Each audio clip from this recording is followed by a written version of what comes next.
From above, the Verde Valley looks like a place carved by heat and time, a land where the sun rules the horizon and the earth wears every century on its surface. At first glance, it feels unforgiving, a desert that keeps its secrets close. The wind moves quietly here, carrying stories older than memory. But in Arizona, nothing is ever just what it seems. Even in the driest places, life is waiting just beneath the surface. Give water enough time, and it becomes an artist, drop by drop, season after season. It carves its signature into stone, shaping cliffs, hollowing alcoves, and revealing the hidden architecture of the desert. From the sky, the Verde Valley looks peaceful, almost still, but the closer you get, the more the landscape begins to breathe. Every layer of this valley tells a different story, and some of its most graceful residents reveal themselves only when you meet the land at their level. Down here, where the water runs cool and the world moves quietly. In the cool hours of the morning, the valley reveals one of its most patient travelers. He moves without hurry, as if the water itself makes room for him.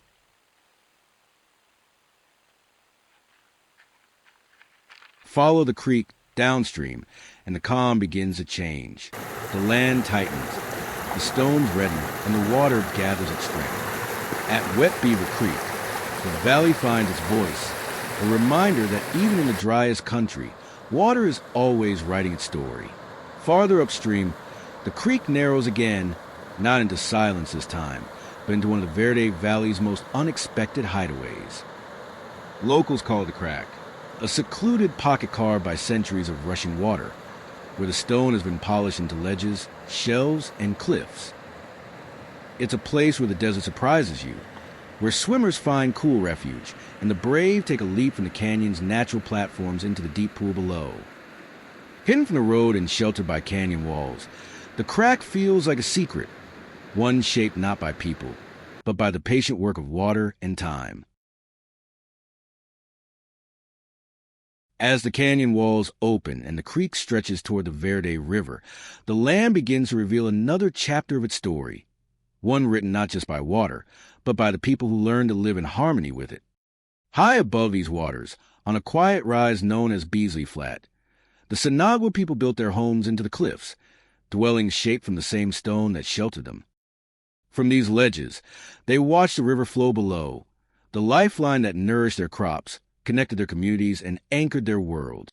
Here, the past still lingers in the walls, reminders of a people who understood the rhythm of this valley long before we ever trace its paths.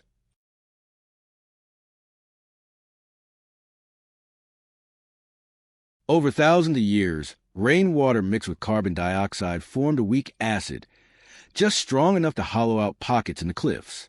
Freeze-thaw cycles widened them. Wind polished them.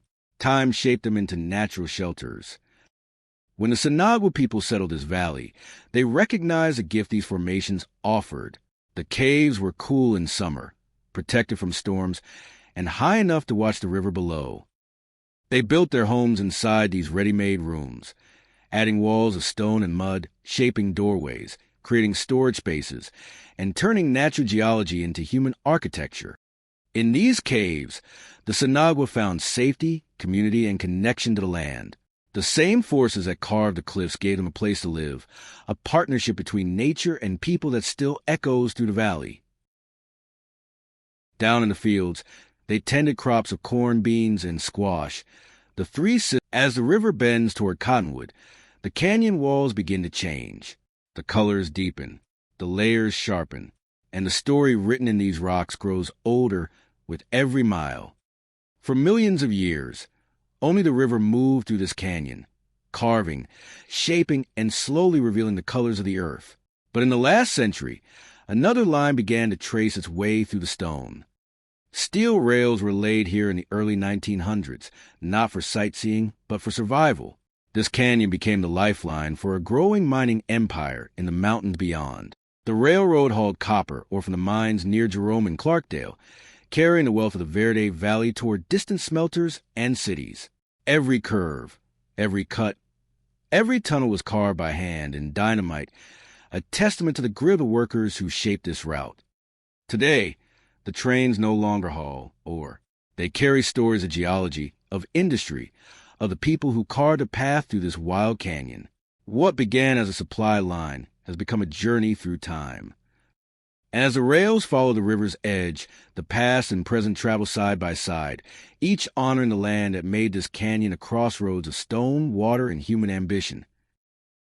As the rails leave the canyon behind, the land opens once more, wide, sunlit, and quiet. Out here, where the river's voice softens and the horizon stretches unbroken, another story moves across the valley floor. The pronghorn, the swiftest land animal in North America.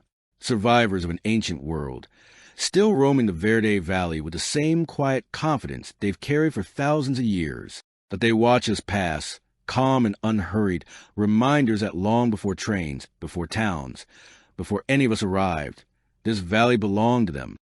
Thank you for joining me on this journey to the Verde Valley, a place shaped by water, stone, and time, and kept alive by the stories we continue to share. There's so much more to explore, and I'd love to take you along for the next adventure. If you enjoyed this journey, subscribe to the channel, and stay tuned for what comes next.